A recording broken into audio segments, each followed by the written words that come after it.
Бала кезім ғой, күн ұзақ үй көрмей ойын ойнайтынмын. Жаман велосипедті мініп алып, бір топ бала өзенге кететіміз. Деп сөзін бастады келесі бір сұхбаттасым.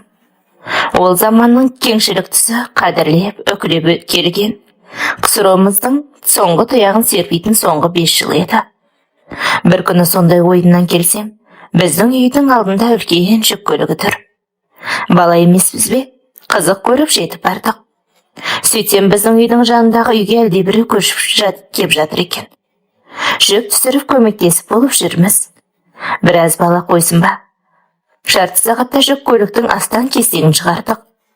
Сөйтіп ойда жоқта 3 жыл қаңырап бос тұрған көрші үйде жаңа көршім пайда болды.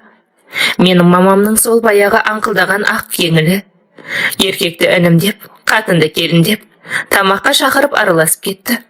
Екі сөзінің бірі балам көршіңмен жақсы бол деген бар. Алыстағы ағайыннан жақындағы көршің артық деген. Мына жігіт енді менің інім болса, мына келіншек келінім болады. Қазақтың бәрі бір-біріне бауыр, балам.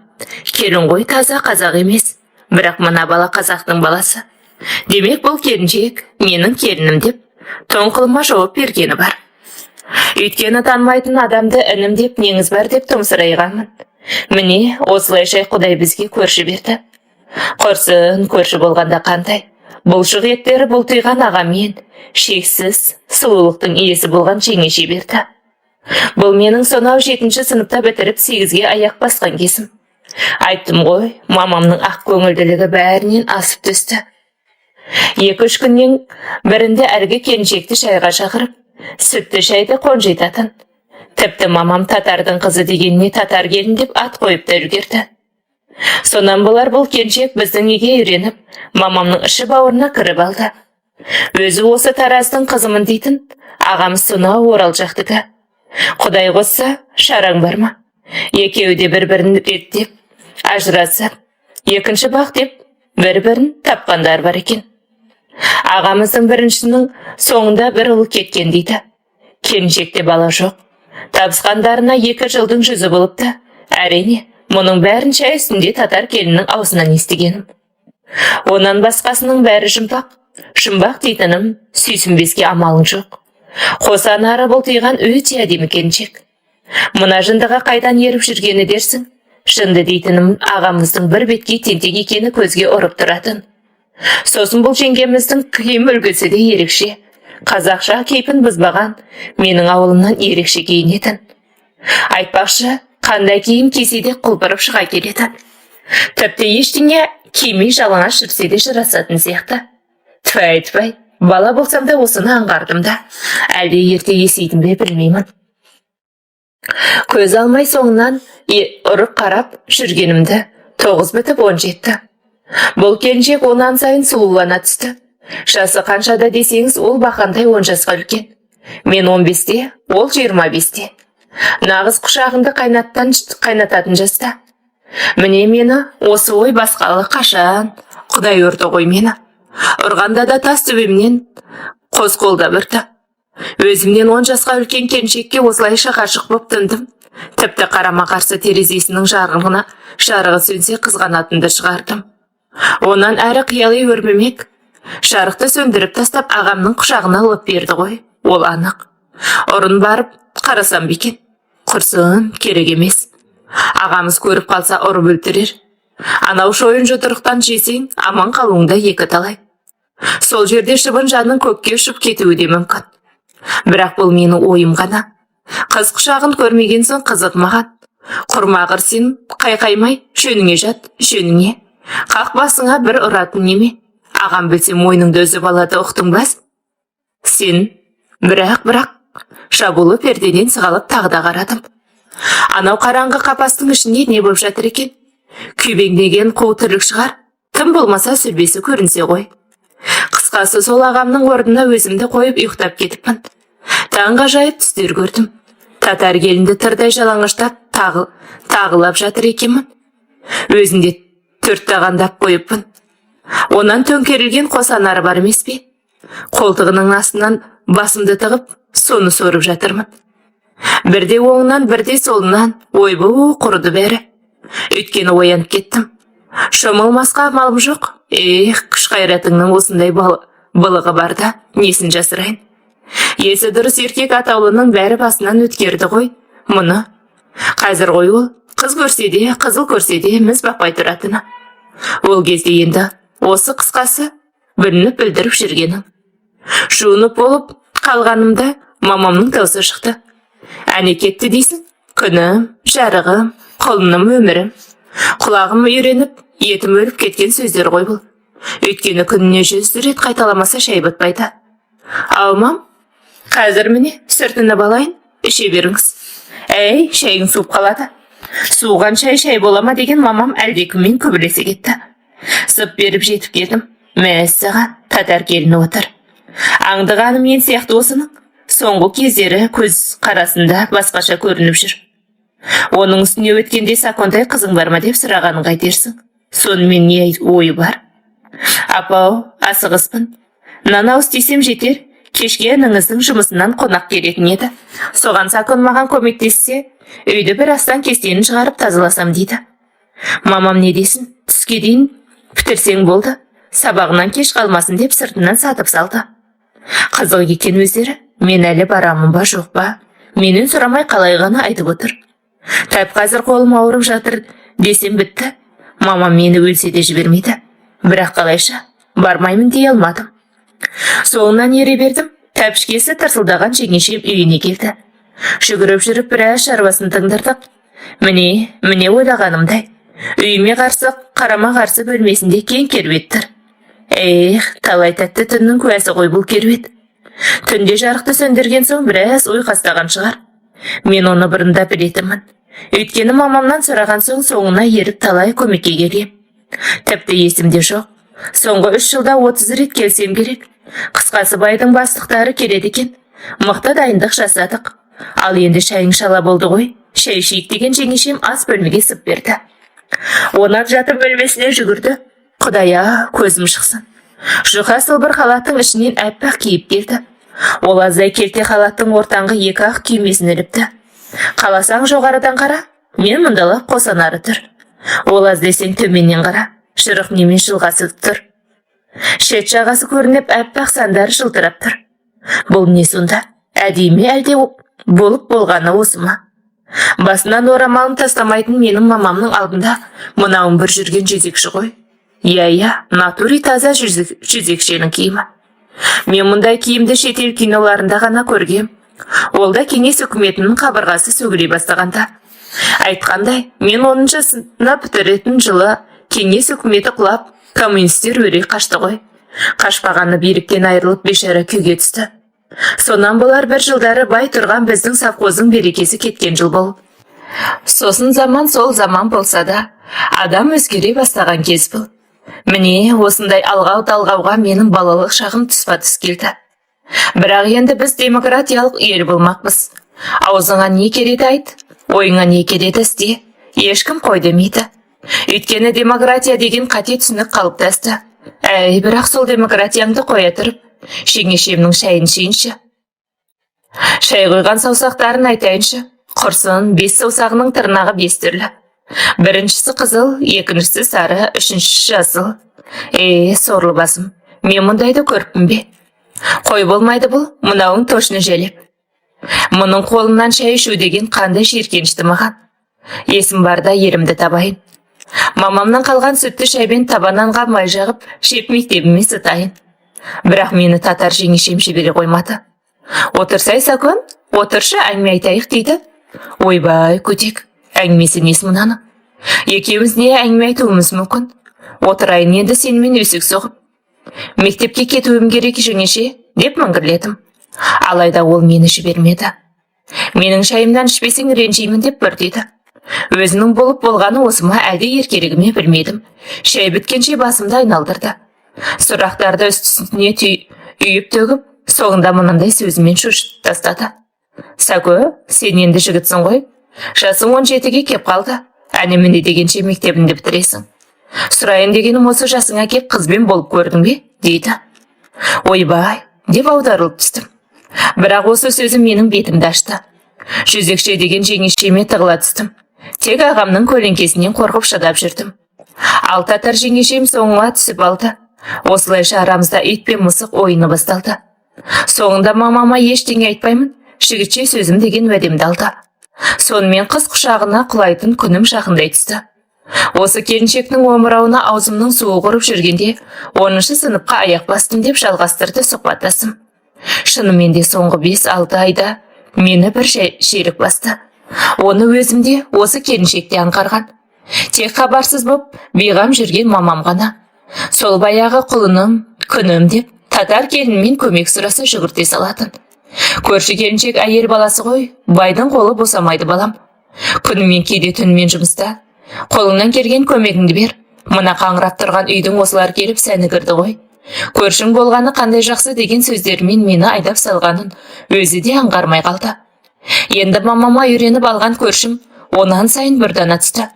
Өйткені үйге келгенде басына орамалын тағып, ұзын қалатын киіп келсе, үйіне барған соң шешіп лақтырып келте қалат, шолақ киіп шығатын. Оған мұрныма мүңкіп иіскеп үміттеніп жүрген мен сорлық құлай түсіп, қашан жетем саған дейтін ой басатын. Эх, шіркін, тартып барады ғой, тартып. Төңкерілген қосанарын айтсайшы, бүлкілдеген борбайын айтсайшы. Эх. Бірақ күннің бір күнінде осынша сұлулықтың иесі болатыныма сенімім мол еді. Оған себеп те жоқ емес, басты себеп жеңешемнің қызық-қызық сөздері болды. Құрсын, бұл не айтпайды дейсің маған? Қызбен болып көрдің бе дегеннен бастап тіпті бірнеше позаларды, соның ішінде өзі айтқан 4 таған позасын сөз қылды. Әрине, мұның бәрі менің көз алдымнан өтпей қоймады. Мұндай сөздерден соң шәй, тамағы тамақ болмай бұтымды басып отыратымын. Басқа амалым да жоқ қой, сол кездерде айғыр болмаса да құлын құнаным тулап кететін. Мұны жеңешем біледі. Тіпті алай дүлей боп тұрма деп сұрайды, күліп мазақ қылады. Мен сорлыда дәрмен жоқ ұяламын, қайтейін, бетім ашылмаған баламын.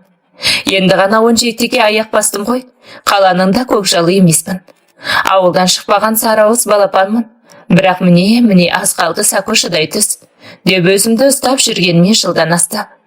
Ал балапанның басын ұстап жүргеніме 2-3 жыл болды, несін жасырайын. Сөйтіп жүргенде бұл жеңешем тағы да келді. Апау, Саконтай маған көмектессінші, дейді. Апам не десін, огородта отырған жерінен айқайға басты. Бара ғой балам, жеңешеңнен көмектесіп қайт, магнитофонды өшіріп кет, дейді. Жүрегім дүрсілдеп қоя берді, тапа-тал түсте келіп тұр. Ағамыздың уаз мінгелі апталап кететіні бар. Сол уаздың бары жоғынан ол кісі қайда жүрген білетімін. Демек бүгін 4-ші күн есік алдында уаз көрінбейді. Жеңешемнің шөлдеп жүрген анық сәті кеп тұрған шығар. Қорықпа Сако, қорықпа, құлыныңды қорадан шығарда басын бос қой.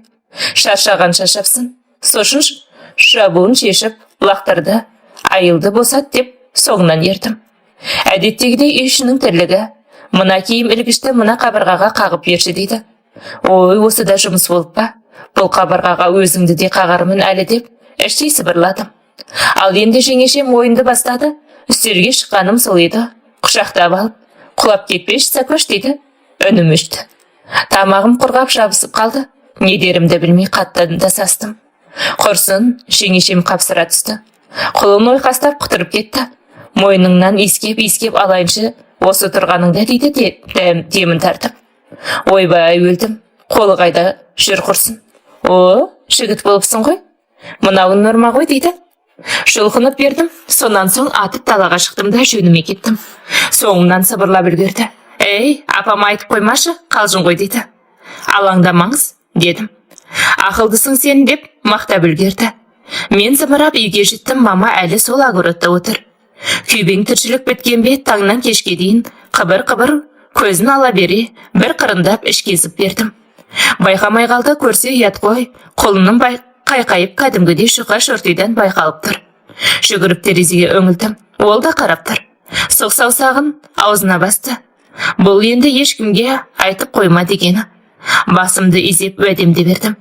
Сол сәтте кім ойлапты осы екі терезе екеуміздің қылмысымыздың талай куәсі болатынын. Балапанды басынан бір ұрып шата кеттім. Онан өз-өзімді сөге бастадым. Чөртсің Сако, чөртсің деп қоямын. Өйткені тағы да бір мүмкіндікті жіберіп алдың. Тіпті басынан сипатыма не қылды өзі. Есіме түспей жатыр. Кришем қисайып, шатырым шайқалып қалды. Өзіме өзім ұрсып әлек болып жатқанымда, шай іш құлыным деген маманың даусы шықты. Демімді басып кеп отыра кеттім. Көп өтпей татар келіні көрінді. Мамам тағы да шайға шақырды. Жаңа ғана ішкен нем апа деп қибақтап кеп отыра қалды. Өзара әңгімелері басталды. Кәдімгідей ұзын халат, ақ орамалмен келіпті. Көзбен тінту басталды. Жалаңаш шауырынға мініп ап, шауып бердім. Ақ тер, көк тері шықты. Батырмын ғой, өз үйімде батырмын мен. Оның үйіне барсам чөртпін ғой, чөрт. Өз-өзіме ашуым келді. Келесіде шансты жібермеймін. Жіберсем Сако деген атым өшсін. Бас салып, құлынымды қолжитамын дедім. Айтқандай, осы келіншек келгелі сабағым жөніне қалды. 5-ім 3-ке, 4-ім 2-ге айналды.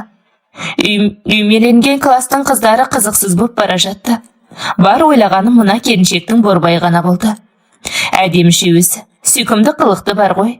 Неге мен тупит етіп жүрмін осы? Балалығым ғой, балалығым. Ойымды бөліп, әдеттегідей мамамның сұрауы басталды. Балам, осы аптада нағашы ағаңның жылы ғой. Бармасам ұят болар. Ертең жоқ, арғы күні кетеміз. 3-4 күнде келеміз. Аш қалсаң мына жеңешең айтарсың. Өзі қамыңды жасайды дейді. Опа, міне. Ойында арамдық жоқ мамам. Қасқырға қой бақ деп тұр. Қайдан білсін? Қағынған келіні барын. Скоро қағынған ұлыңда болмақ. Азғана қалып тұр мама. Я, мам, барсаңыздар барып қайтыңыз. Бауырыңыз ғой, төбе көрсетпегендеріңіз ұят болар деп қойып қалдым. Аударылып түсіп мақтай жөнелді. Менің құлыным ғой. Ақылды өзі ақылды дейді. Ой бұл, мам, деймді әшімнен. Тапқан екенсіз ақылды ұлы. Ақылды болса үстіп жүреме. Өзінен 10 жас үлкен келіншектің бұтын аңдып. Бірақ бұл менің балалығым еді. Осылайша арадан 3 күн өткенде үйде жалғыз қалдым. Ағамыз совхоз басшылығын алып айналадағы фермаларға кетті. Енді маған жеңешемнен ойнақтап ойқастайтындай сәт туғандай еді бірақ. Мамам кеткен күні мектептегі жөндеу жұмыстарына барғанда сұмдық хабар естідім. Анау сенің көршің қаладан келген кассир кісіні өлтірген дейді ғой, естідің бе дейді кластымдағы бір бала. Тас төбемнен жай түскендей болды. Өйткені мен үйден шыққанымда мұндай хабар жоқ еді. Жарты сағат өтер өтпес мынандай сұмдық. Өз көзіме өзім сеналар емеспін. Ортаға алып шүйіркелесе кеттік. Жаңа ғана естім, әкеме хабар келді. Сол кісі кассирді өлтіріп, өзі қашып кетіпті, іздестіріліп жатыр екен дейді. Құдай-ай, енді не болмақ? Жеңешемді аяп кеттім, содан үйге қарай тұра жүгірдім. Жауын нөсерлетіп қойып тұр. Қалтамдағы кілтті есікке сала бергенде Сакош деген жеңешемнің даусы шықты. Жалт қарадым. Өзі асығыс секілді бері келші дейді, жыламсырап. Баруға дәтім бармай қаттымда қалдым. Өйткені түремшік ағам үй ішінде мен аңдып отырғандай көрінді. Айтып болама қашып кеп жасырынып жатқан болса, мен барып көріп қойсам, тірі куәгер деп жанымды жаһаннамға аттандырып жіберсе, және де ол заманда қазіргідей екінің бірі түремшік емес, 1000-нан 1 шығар. Сосын түремшік десе төбе шашымыз тік тұратын заман. Қалтыраған қолыммен есікті ашып ішке зып бердім. Бірақ жеңешемнің жылаған даусына қайта үңілдім. Саконтай, келші бері көмектесші маған, дейді. Енді бармасқа амалым жоқ, үрке басып жақындай түстім. Көзінен үзілген жас екі бетін шайып жатыр. Саконтай, сенен өтініш, мынаны апарып анау жерге көміп тасташы, дейді. Қорыққанымнан шегіншектей бердім. Қорықпашы, Сакон. Бұл ағаң екеуміздің альбомымыз. Ішінде біраз суреттеріміз бар. Ағаң ішіп төбелесіп бүгін бір кісіні жазым қып қойыпты. Енді үйге сычиктер келеді. Солар көрмесін дегенім ғой. Сенен өтініп сұраймын. Мына альбомды бір жерге көміп тасташы. Мен өте асығыспын, қалаға жүруім керек деп. Қолыма 4 бұрышты орама ұстатты. Қарасам кигізіп сыртынан қалың телефон орапты. Әскери альбом екен деп ойладым. Баяғыда ағаларымыз осындай альбомдармен әскерден келетін. Алдымда огород бұрышына барып, тізеден қазып көміп тастадым. Жеңешем болса қалаға кеткен, содан күректі атып ұрып үйге келдім. Ал асығыс кеткен жеңешем сол күні қайтып кетмеді. Ертесіне тағы да төбе көрсетпеді. Осылайша арадан 3 күн өтті. Жылап еңіреп мамам жетті. Суық хабардың бүге шегесіне дейін белгілі болды.